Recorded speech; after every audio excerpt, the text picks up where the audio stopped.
The first thing I noticed was the silence, not the quiet of an empty room or a calm morning. This was something else.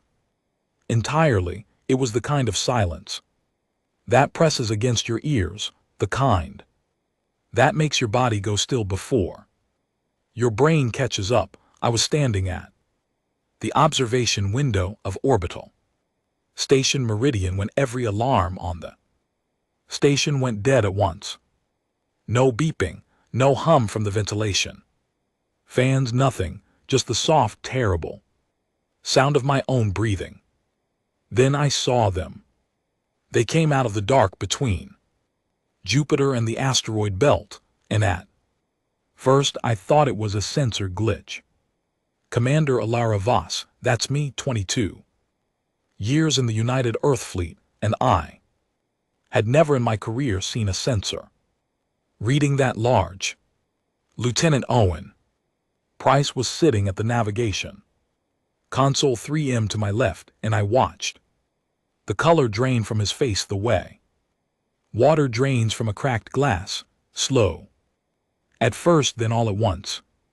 Commander, he said, just that one word, just my rank. He couldn't finish the sentence. I didn't need him to. I was already reading the same numbers he was. 4,211 ships. I had read the intelligence reports on the Vorkai everyone had 18 months ago. They had appeared at the edge of our solar system like a rumor, like something whispered in a dark hallway. They had not spoken to us. They had not tried to communicate. They had simply arrived at the colony on Kepler Station 7, and within 6 hours there was nothing left of it, not the buildings, not the supply depots, not the people. The ground had been scraped flat as if the colony had never existed at all. We sent drones. The drones came back with footage that the UN Council spent 3 days arguing about before classifying it. I had seen the classified version. I still see it sometimes when I close my eyes at night. A flat gray plain where 14,000 people used to live, and at the center of it a single child's shoe. After Kepler Station 7, there was Callisto Base, then the 3 farming settlements on Europa's southern shelf, then New Adelaide on Mars, which had a population of 60,000. Each time the same result: flat ground, silent, a few personal objects scattered at the edges, as if the Vorkai were careless in their work, the way you might drop a receipt after buying something you didn't particularly care about. We had tried hailing them 47 times.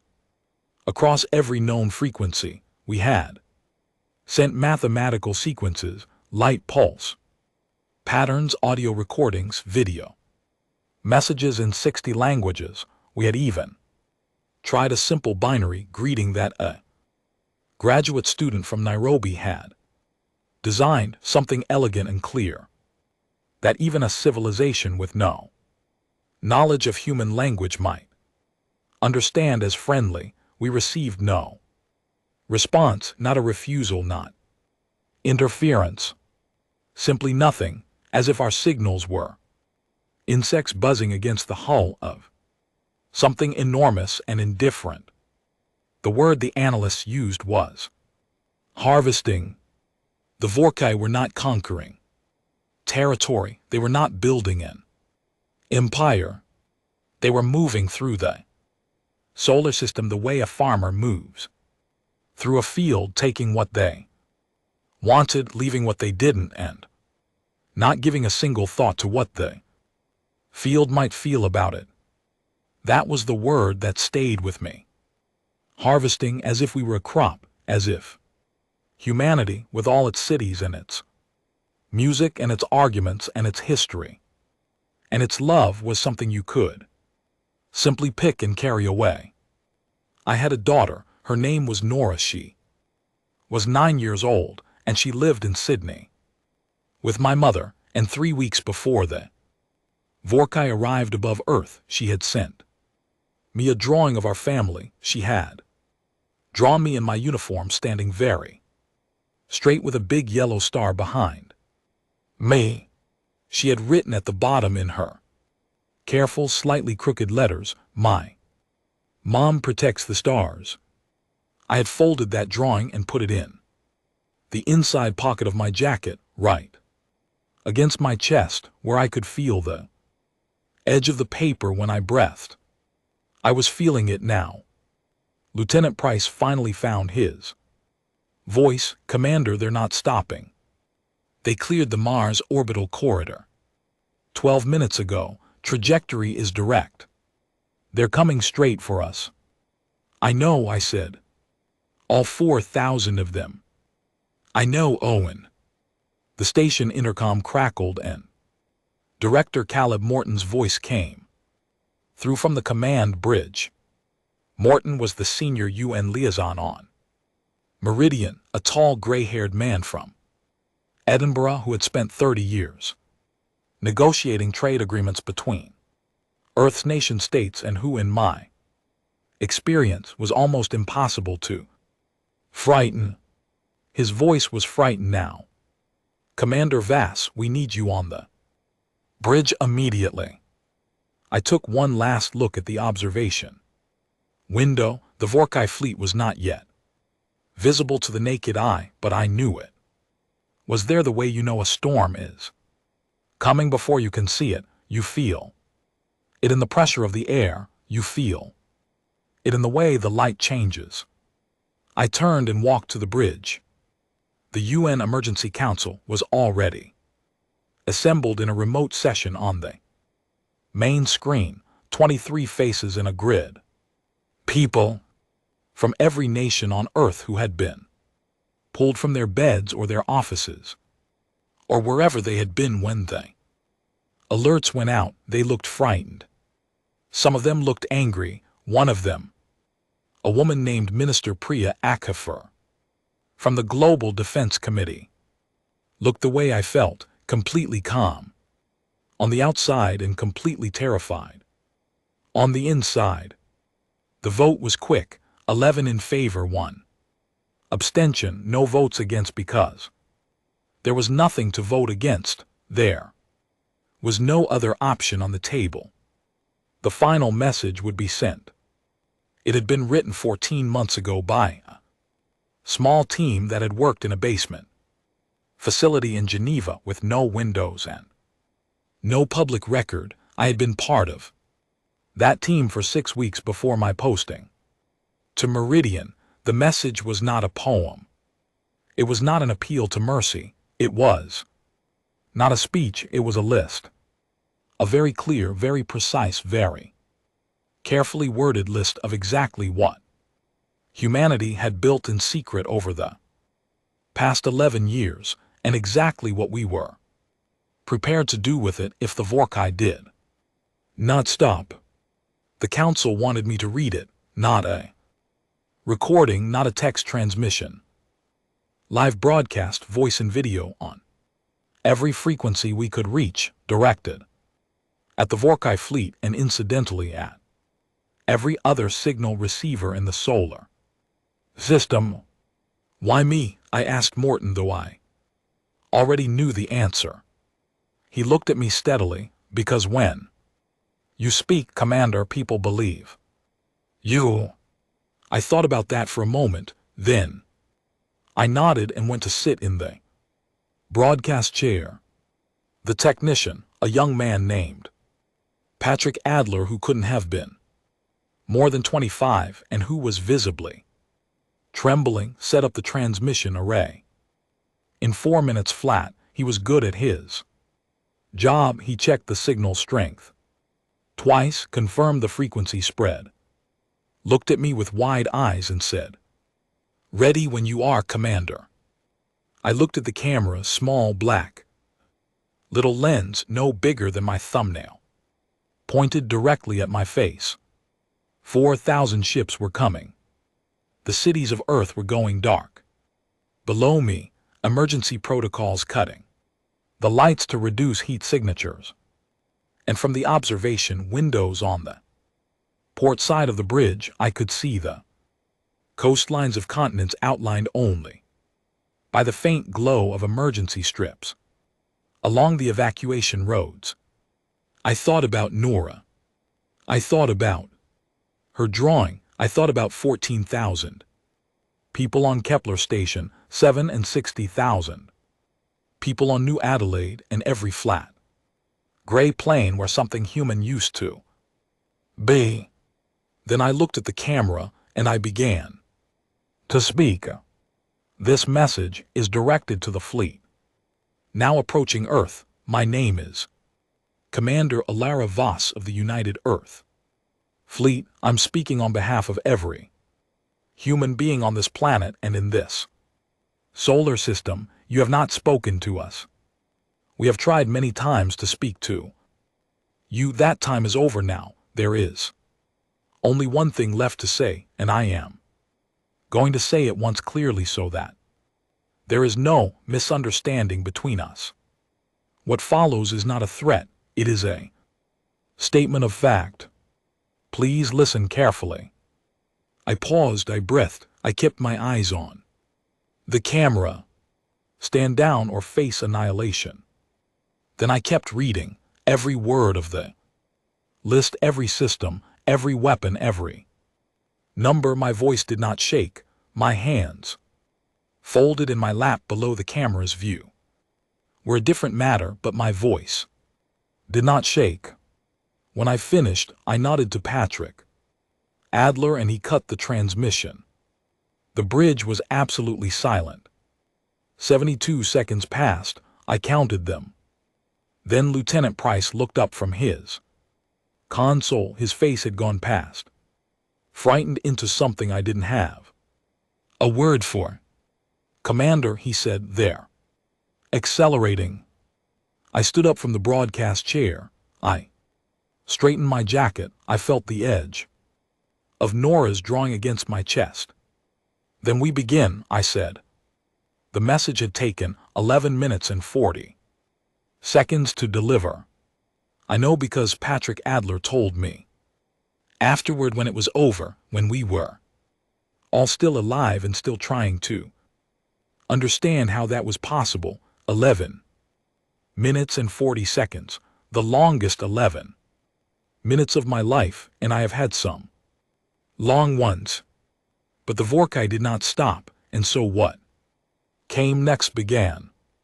At 3:47 station time, I gave the order to activate the deadfall array.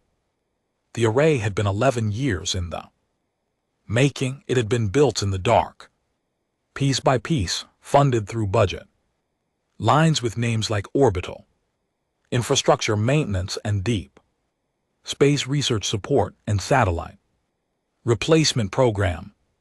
216 engineers had worked on it across 3 separate facilities, none of whom had access to the full design. Only 7 people on Earth knew exactly what the array was and how it worked.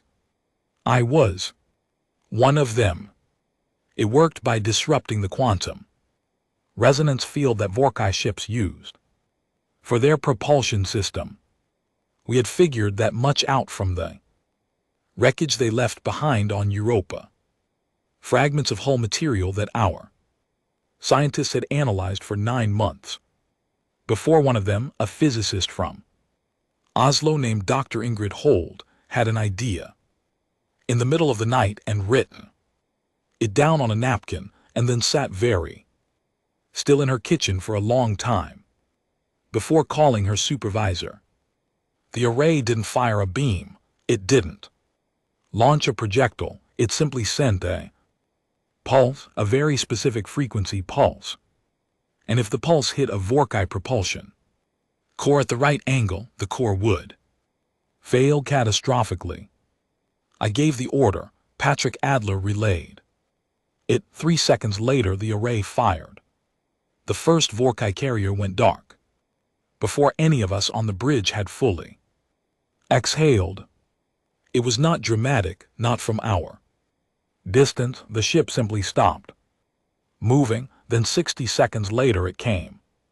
Apart quietly in slow pieces that spun. Off into the dark like seeds from a broken flower. There was no fire in space, no explosion, just a silent unfolding, a ship that had been solid. Becoming fragments, becoming debris. Becoming nothing. Owen Price said, very quietly, one. Then the array cycled and fired again. The second carrier went the same way. Then the third, each one silent, each one certain, the array had a charge.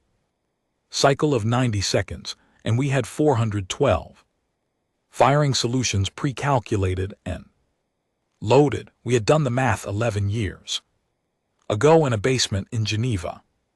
We had planned for every angle of approach, every possible formation, every contingency we could imagine. What we had not planned for, what no one had planned for, was that the Vorka would figure out what we were doing.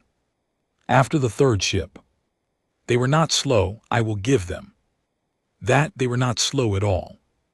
Within 4 minutes of the first array pulse, the Vorkai fleet began to shift formation. They spread out, widening the gaps between ships to reduce the chance of a single pulse hitting multiple propulsion cores. They also began, and this is the part that told me we were dealing with something that thought, something that adapted. They began rotating their ships continuously so that the propulsion cores were never presenting the same angle for more than a few seconds at a time. The array's accuracy dropped from near certain to roughly 60%. 60% against 4,000 ships was still a very large number of ships, but it was no longer the simple, clean equation we had hoped for. They're adapting, Owen said. Yes, I said, they are. I had always known this was possible. Dr. Holt had warned us about it in her original report. She had written in her careful academic language that any species capable of building the kind of ships the Vorkai used was almost certainly capable of identifying and responding to technical threat within minutes of first exposure. She had recommended we not rely on the array as a primary weapon, but as a first strike, something to thin the fleet before we committed our other systems. We had listened to her. The deadfall array was never meant to win the fight alone, it was meant to begin it. I turned to Lieutenant Commander Fiona Blake, who was managing the weapons grid. From the secondary console, Fiona was from Bristol, 34 years old, and she had the calmest hands of anyone I had ever worked with. Right now those hands were moving across her console with a precision that I found genuinely reassuring. Fiona, I said, lunar mirrors target the forward column. Targeting, she said, ready in 40 seconds. The lunar mirror batteries were the second layer of the plan. 17 enormous reflective arrays positioned across the moon's near side, each one capable of focusing and redirecting solar energy into a coherent beam of extraordinary intensity. Not a laser in the conventional sense, more like a river of light channeled and aimed. They had been installed over the past 7 years under the cover of a solar energy research project, which was technically true in that they did research solar energy and specifically research how to aim it at things very far away with great accuracy. Fiona's hand stopped moving. Ready, she said. Fire, I said. The mirror batteries don't make a sound. When they fire, there's nothing to hear. What you see, if you're watching from the right angle, is a shimmer on the moon's surface like heat haze, and then A line of light so bright it leaves a mark on your vision even through the polarized observation filters. The forward column of the Vorkai fleet had 14 ships in tight formation, moving faster than the rest in what I recognized from our tactical models as a spearhead configuration. They were trying to punch through our orbital perimeter before we could respond. The mirror beam hit the lead ship and held there for 3 seconds. 3 seconds is a very long time when you are watching through polarized glass. The ship did not come apart the way the array's targets had. It did something different. It simply went bright and then brighter, and then there was a pulse of light that made every filter on every observation port on Meridian go fully opaque for 2 seconds, and when they cleared, the lead ship was gone. Not broken, not in fragments, gone. And the 3 ships immediately behind it were tumbling out of formation, their outer hulls warped and pitted, their propulsion systems damaged. 4 confirmed, said Owen. He had stopped counting after the first 3 array hits. Now he was counting again. Keep the mirrors on the forward column, I said. Don't let them regroup.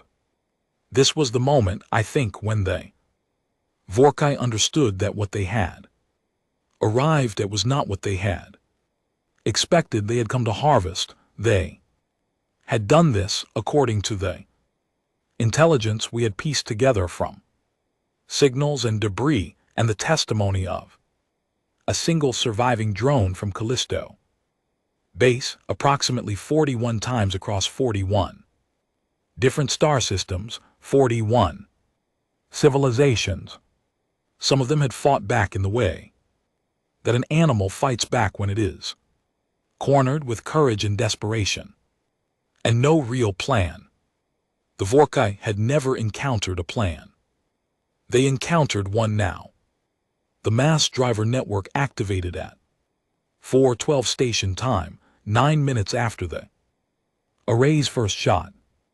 This was the third layer, 600 electromagnetic accelerators embedded asteroids throughout the inner belt, each one loaded with tungsten cylinders, approximately the size and weight of a family car, each one capable of launching its payload at 4% of the speed of light.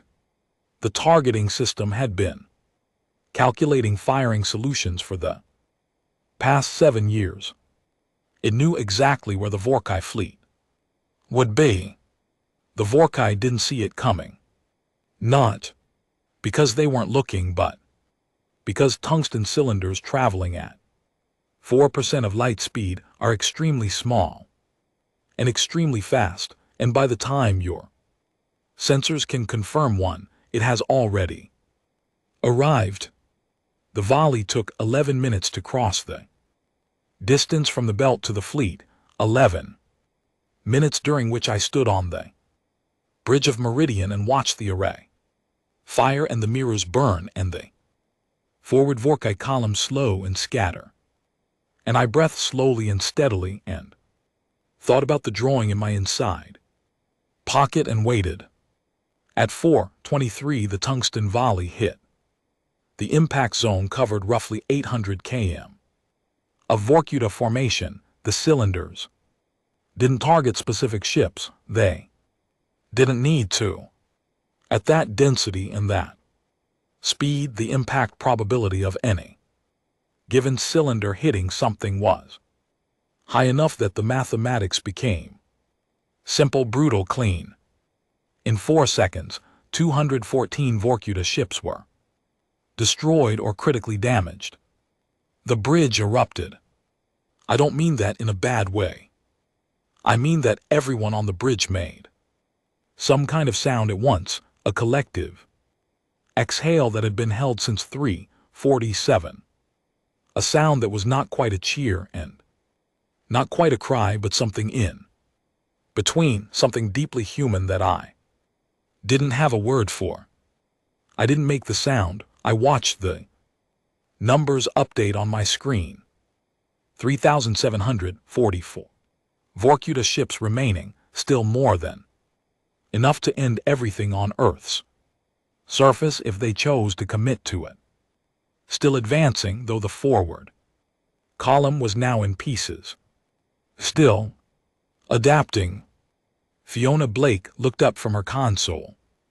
There was something in her expression that I hadn't seen there before, a kind of hard, bright hope that was more dangerous than despair, because despair sits still while hope keeps moving forward.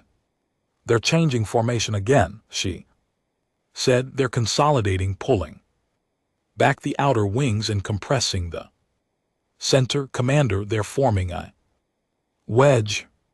I knew what a wedge meant. It meant they were done maneuvering, done adapting to our weapons. It meant they had decided to simply drive forward through whatever we could throw at them and accept the losses and reach the surface.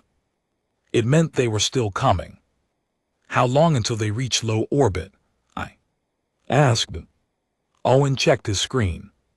At current acceleration, 4 hours 18 minutes. 4 hours. I had 4 hours to decide whether what we had done was enough or whether we needed to use the final clause of the Roanoke Protocol. I sat down in the command chair. I folded my hands in my lap the same way I had folded them during the broadcast, below the line where anyone could see them. Then I started thinking. The next 4 hours were the longest of my life. I have said that before about the 11 minutes of the broadcast, and I meant it when I said it, but 4 hours is a different kind of long. 11 minutes of standing still.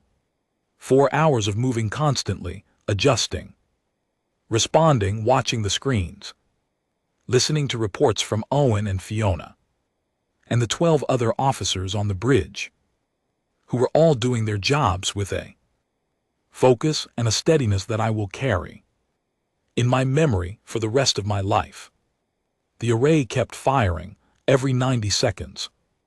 Another pulse, another hit, another Vorkai ship failing silently in the dark. The rotation trick they had adopted reduced our accuracy, but we were still landing roughly 55 to 60% of shots, and the crews running the array from the ground facility in Iceland were not resting. They had brought in 3 additional targeting teams and were calculating correction adjustments for the rotation patterns they observed in the Vorkai formation, feeding the updates into the array's targeting system in real time. I know this because Dr. Ingrid Holt herself was leading those teams. She had driven to the facility from Reykjavik at 3:00 in the morning when the alerts went out, and she had sat down at a terminal with a cup of coffee and started working, and she did not stop working for the next 31 hours. I didn't know that at the time. I found out afterward, but it matters in the telling of it because it is a very human thing to do, to drive through the dark to a facility in Iceland and sit down and start working because you built the thing and you want to make sure it works. The mirror batteries continued their sweep through the forward Vorkuta column. The column was no longer a column, it was a scatter of individual ships, some of them moving erratically, some of them holding still in ways that my tactical officers found difficult to interpret. Lieutenant Marcus Webb, who had been studying Vorkuta ship behavior since Callisto, suggested they might be damaged ships whose crews were attempting repairs.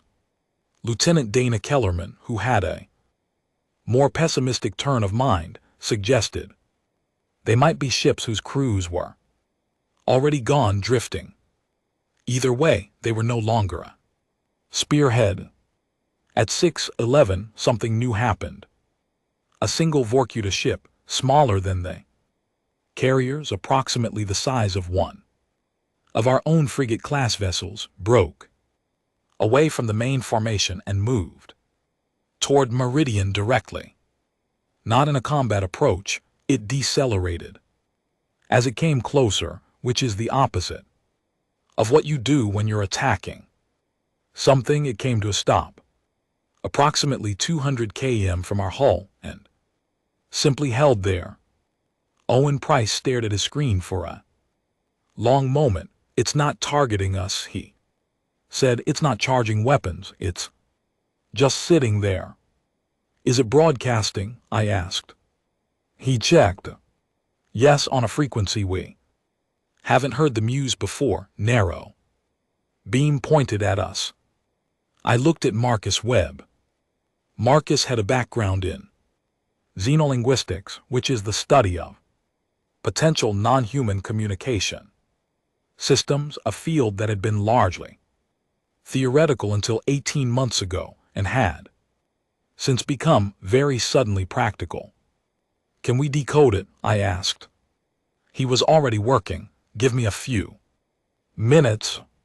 I gave him 6. In those 6 minutes, the main Vorkai fleet continued its advance and the array continued firing, and the mirror battery swept slowly across the formation, and 2 more Vorkai carriers went dark.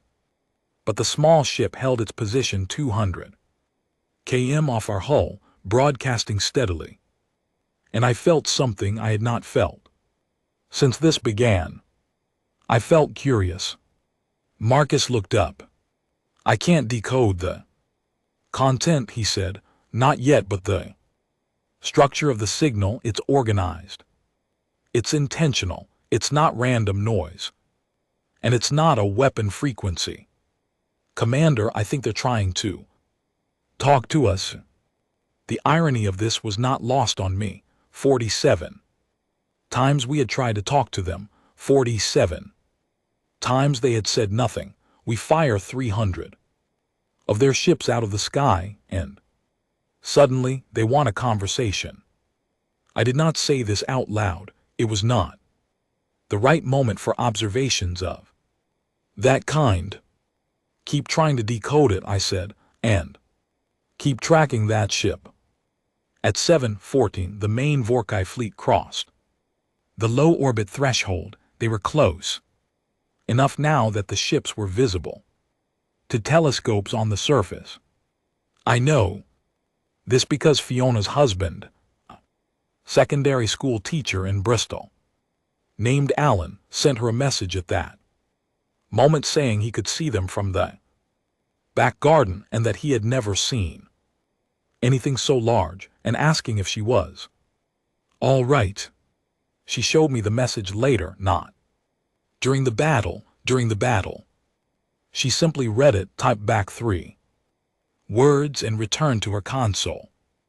The 3 words were, doing my job. The Vorkai wedge hit our orbital perimeter at 7:31, and the second phase of the battle began. Our perimeter was a network of automated defense platforms, 312 of them arranged in a sphere around Earth at an altitude of roughly 400 km.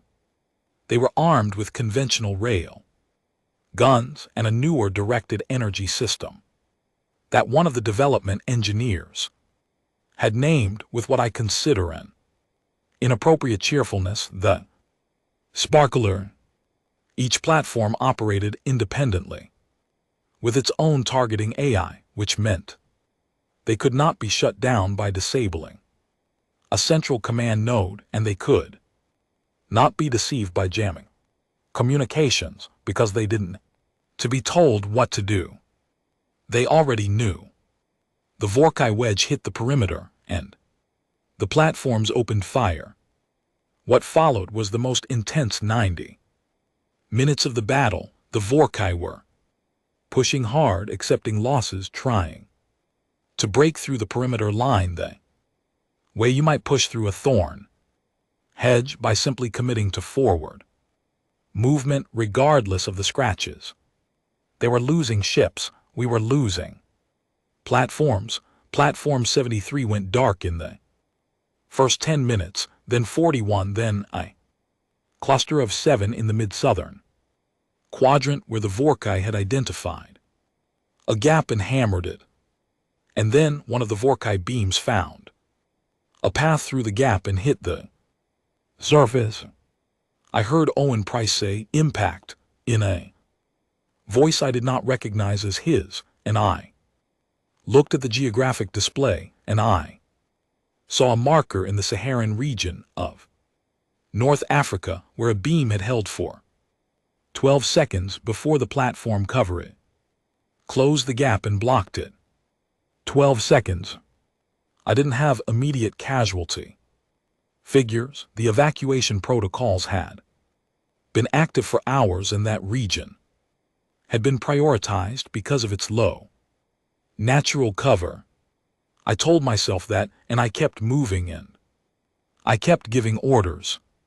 The perimeter held. It held because of the platforms that were still active, and because the array kept thinning the attacking fleet, and because Fiona Blake had spent the past 4 hours preparing the mirror batteries for a new targeting solution that she activated at 8:49 without asking for my authorization. And GT snorts. And GT because she could see that I was occupied, and she knew what needed to happen. 17 mirror arrays focused together, not on individual ships but on the rear of the Vorkai wedge, on the engine sections, on the part of the fleet that was pushing from behind. The rear of the wedge came apart in 4 minutes without the pushing force from behind. The wedge stopped. It did not retreat. It simply stopped moving forward, and for 7 minutes the Vorkai fleet held still. 7 minutes of stillness while the array kept firing and the platforms kept shooting, and Marcus Webb sat at his linguistics console and worked, and I stood in the center of the bridge and breathed and waited and felt the edge of the drawing in my pocket.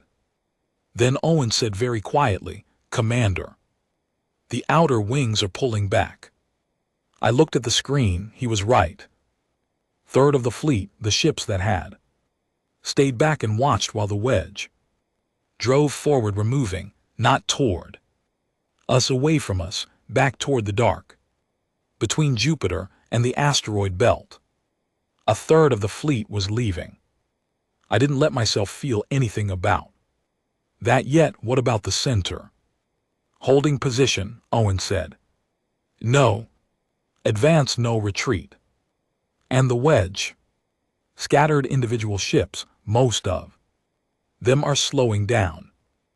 I looked at Fiona. She was already watching me.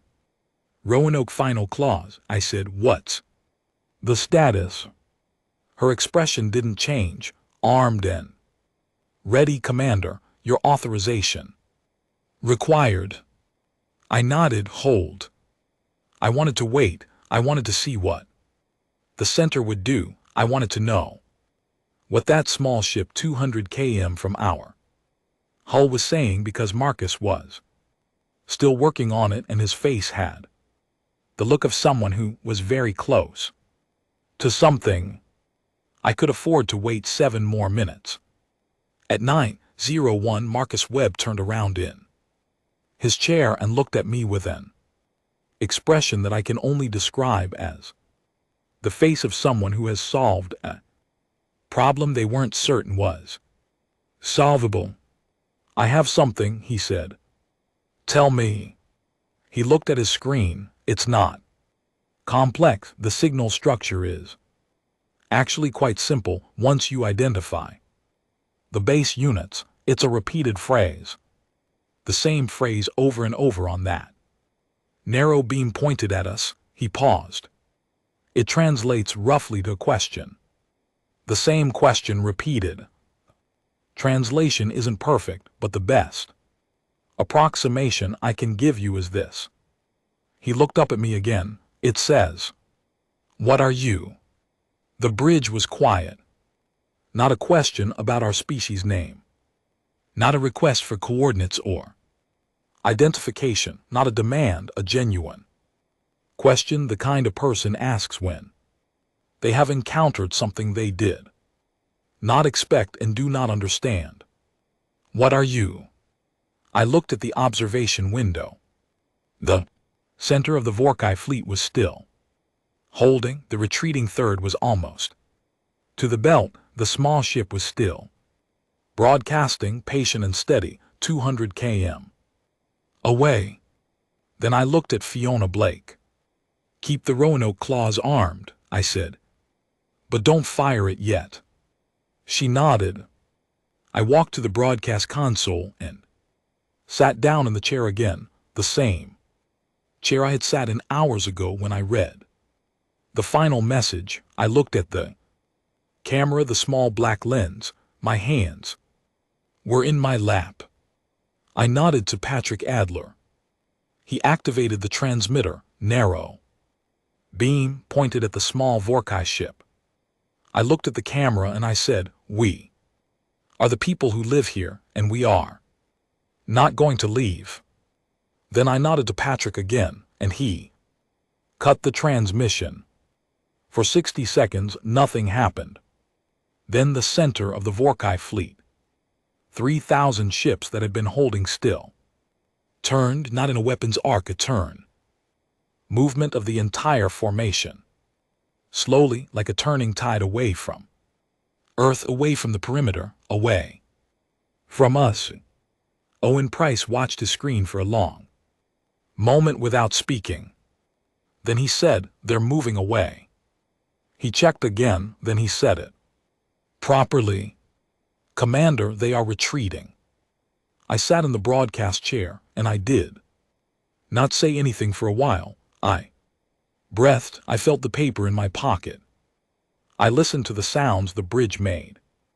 As the officers began to understand what had just happened, the battle was not over. The Vorkai center was moving slowly, and 300 of their ships were still in the vicinity of the perimeter, some of them damaged and drifting, some of them clearly capable of further action but choosing not to take it.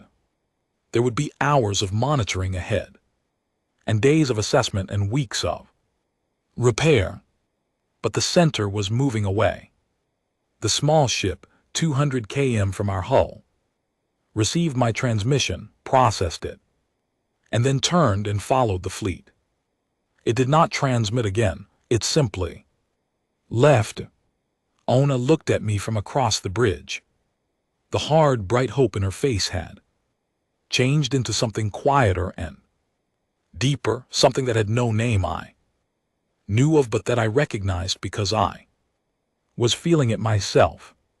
"Stand down the Roanoke claws," I said. "Standing down," she said. I sat in the chair for another minute. The screens were still full of data, still tracking, still processing. Owen was giving calm, steady updates. Marcus was archiving the Vorkai signal for later analysis. Patrick Adler was running diagnostics on the transmission systems with the focused efficiency of someone who needs to keep their hands busy. All around the planet, in the cities that were beginning to turn their lights back on, in the evacuation corridors, where people were stopping and looking at each other and not quite believing what they were hearing on their emergency comms, in a back garden, Bristol, where a secondary school teacher was watching the sky, and in Sydney, where a 9-year-old girl was almost certainly awake far past her bedtime, looking out a window at stars that were still there. The stars were still there. I stood up from the broadcast chair, straightened my jacket, and went to do the next thing that needed doing. There was a great deal of next things.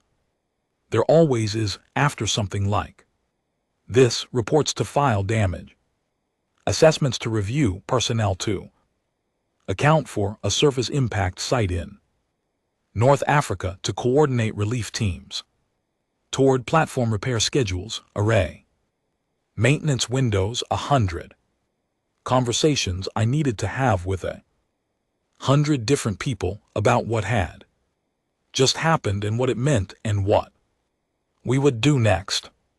I did all of those things. I worked through them steadily, one at a time. The way you cross a difficult piece of ground, one step then the next, then the next, without looking too far ahead. It was 2 days later when the immediate response work had settled into a manageable pattern and Meridian's repair crews were out on the haul and the Vorkai fleet had cleared the outer edge of the solar system and continued moving, and showed no signs of stopping or turning back. That I had my first unscheduled hour. I used it to call Nora. She answered immediately, which meant she had been waiting by the comm unit, which meant my mother had let her stay up, which meant my mother understood that some rules are worth bending on certain occasions. Nora's face appeared on the screen, very serious, very focused, her dark hair loose around her face because she had not bothered to brush it yet. "Mom," she said. "Hello, love," I said. She looked at me for a long moment with the particular intensity that 9-year-olds sometimes have, the one that seems to see everything. "Did you do it?" she asked. "We did it," I said. "We're all right." She nodded as if this had been the expected result all along, and she had simply been waiting for the confirmation. "I kept the lights on," she said. "Grandma said to turn them off because of the protocol, but snorts, I kept my bedside light on so you could see it." I could not have seen a bedside light in Sydney from Meridian. Nora knew this perfectly well. It didn't matter. "I saw it," I said. She smiled. It was her real smile, the one that looked exactly like her father's had, the wide one that reached all the way up to her eyes, and I felt something in my chest loosen after days of being held tight. 3 days after that, the Vorkai transmitted again.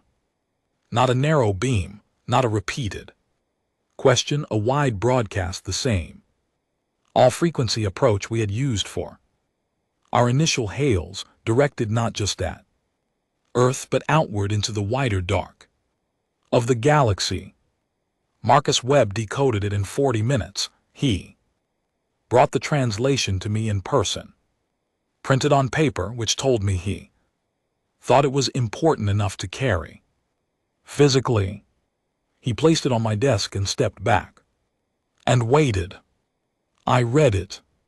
It was short, 22 words in the best translation Marcus could construct. He had noted at the bottom of the page in small, careful handwriting, "Confidence." In this translation, high. The message said, "At the 3rd star cluster from the galactic marker, a world exists that cannot be harvested. The people there are unlike the others. Do not approach them." I read it twice. Then I set it down on the desk. "They're warning others," I said. "Yes," said Marcus. "Not warning us, warning other Vorkai. Or other species entirely," he said. "The frequency pattern suggests it was intended for broad receipt. Anyone with a receiver capable of catching it would have heard it." I thought about that. About all the civilizations out in the dark, watching, listening, assessing whether the solar system at the 3rd star cluster from wherever they were using as a reference point was a safe place to visit or a dangerous one. About how many of them might have their own plans, their own intentions, their own reasons for crossing the space between stars. They all heard the Vorkai's message now. All of them knew what had happened here. I sat back in my chair and looked at the ceiling for a long moment. Good, I said. I meant it. I reached into my jacket pocket and took out Nora's drawing. It was creased now, folded and unfolded many times over the past weeks, and the yellow star she had drawn behind my figure had softened at the edges from handling. But the words at the bottom were still clear, still in her careful, slightly crooked letters. I looked at them for a while. Then I folded the drawing carefully, put it back in my pocket, and went back to work. There was still a great deal to do. There always will be. That is the thing about humans that I think the Vorkai did not anticipate, the thing I believe no species that observed us from the outside ever fully understood until the moment it was too late for such understanding to be useful to them. We do not stop, we rest sometimes, we mourn often, we argue among ourselves, and make mistakes and occasionally lose sight of what matters, but we do not stop, we never have.